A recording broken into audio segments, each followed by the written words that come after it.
Hi, I'm Kristin Omdahl and welcome back to my studio. In this video, I'm going to show you some tips and tricks for how to make another project from my newest crochet book, Layers. Today we're going to look at the Cora Bolero Wrap Cardigan.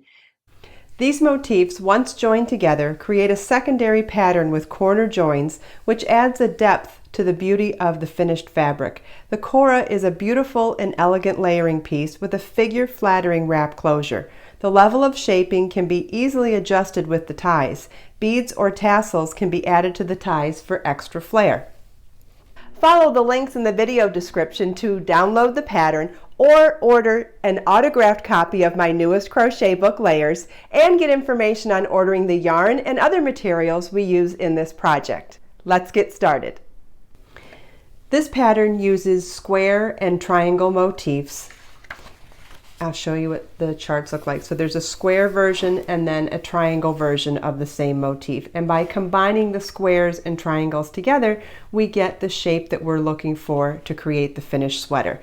Now, to do this type of project in multiple sizes, we had to manipulate the squares to get the sizing right. So whether you are doing the small, medium, large, extra large, 2X or 3X, there are 6 sizes in this pattern, and also just to keep in mind when you're working one of these sizes, you might want to highlight the set of numbers that you're using. It might help you to stay on target if you're new to following a sized pattern.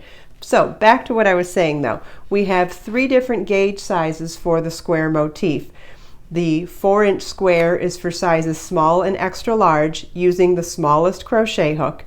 The 4.5-inch gauge square motif is for medium and 2X using the middle hook, and the 5-inch square motif is for the large and 3X using the largest hook. So we'll come back here now, and the 3 different size hook choices are F5, G7, or H8. Now, so depending on what size you're making, let's just randomly pick a size. Let's say you're going to make size large. You're going to want your gauge to be 5 inches, making the square motif with the largest hook size. If you're making the small, you want your square to be size small. So you want your square to be 4 inches, and you'd want to use the smallest crochet hook. Now keep in mind, hook size is always a suggestion. Depending on your personal tension and whether or not you're substituting yarn or using the original yarn, your gauge may be different, and that's okay. The suggested crochet hook sizes are a starting point. Ultimately, if you're making sizes small and XL, you want your square motif to be 4 inches regardless of what size hook it takes to get there. And same with the 4.5 or the 5 inches. It doesn't matter. These sizes are just a suggestion for the type of hook that you want to use. What's most important is that you get the gauge size that you need, because that's what will determine what size the sweater is. Notice that we have 2 different schematics here as well.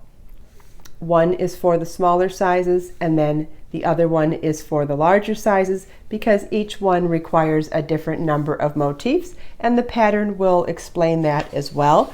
Notice we also have written instructions as well as charts, and today in the video I thought that I would show you how to make the square motif, how to make the triangle motif, and how to join them together. Let's read over the chart so that I can show you in words what the chart means. And if you're new to making charts, you'll want to read the key to understand what the different symbols mean. So let's read the triangle motif now. We've got a symbol for slip stitch, chain, single crochet, double crochet, and treble crochet. So we start here in the center with a chain 5, slip stitch to join into a ring. Row 1 begins with a chain 10, which counts as a double crochet chain 7. Then work 3 double crochets in the ring, chain 7, 3 double crochets in the ring, chain 7, and 1 double crochet in the ring.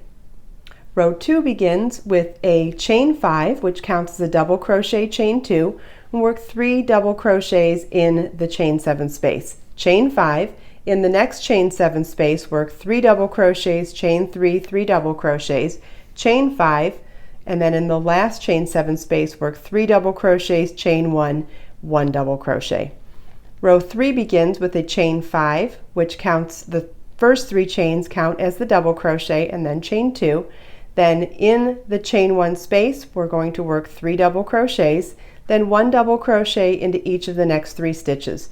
Chain 2, single crochet in the chain 5 space, chain 2, 1 double crochet into each of the next 3 stitches. In the chain 3 space work 3 double crochets, chain 3, 3 double crochets, 1 double crochet into each of the next 3 stitches. In the chain 5 space work chain 2, single crochet, chain 2, 1 double crochet into each of the next 3 stitches, and then in the last chain 2 space work 3 double crochets, chain 1, and treble crochet. Row 4 begins with a chain 5, which counts as a double crochet, chain 2, 3 double crochets in the chain 1 space, 1 double crochet into each of the next 6 stitches, chain 5, 1 double crochet into each of the next 6 double crochets. In the next chain 3 space, 3 double crochets, chain 3, 3 double crochets, 1 double crochet over each of the next 6 double crochets, chain 5, 1 double crochet over each of the next 6 double crochets, and in the last chain 2 space 3 double crochets, chain 1, 1 treble crochet. For the square motif, you'll also want to read the chart first. We have a slip stitch, a chain, a single crochet, and a double crochet. Now the difference between the square and the triangle motifs is that the triangle motif was worked in rows and the square motif is worked in rounds. So we're going to start in the center here with a chain 5 and slip stitch to join into a ring, then chain 10, which counts as a double crochet, chain 7, in the ring, 3 double crochets in the ring, chain 7, 3 double crochets in the ring, chain 7, 3 double crochets in the ring, chain 7, 2 double crochets in the ring, and slip stitch to the top of the third of the beginning chain to join the round. Then slip stitch across the chains to, slip stitch across the next 2 chains, chain 3 that counts as our first double crochet for round 2, and in that chain 7 space work 2 more double crochets, chain 3, 3 double crochets, chain 5, skip the next 3 stitches. In the next chain 7 space work 3 double crochets, chain 3, 3 double crochets, chain 5, skip the next 3 stitches. In the next chain 7 space work 3 double crochets, chain 3, 3 double crochets, chain 5. In the next chain 7 space work 3 double crochets, chain 3, 3 double crochets, chain 5, skip the last 2 stitches, and slip stitch to the top of the chain 3 at the beginning of the round to join. Round 3 begins with a chain 3, 1 double crochet into each of the next 2 stitches.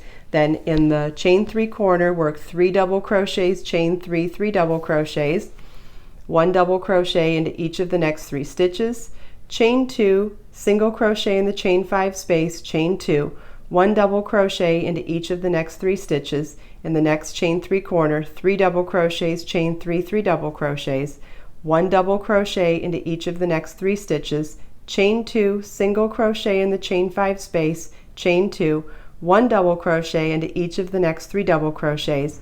In the chain 3 space work 3 double crochets, chain 3, 3 double crochets, 1 double crochet into each of the next 3 stitches, chain 2, single crochet in the chain 5 space, chain 2, 1 double crochet into each of the next 3 stitches.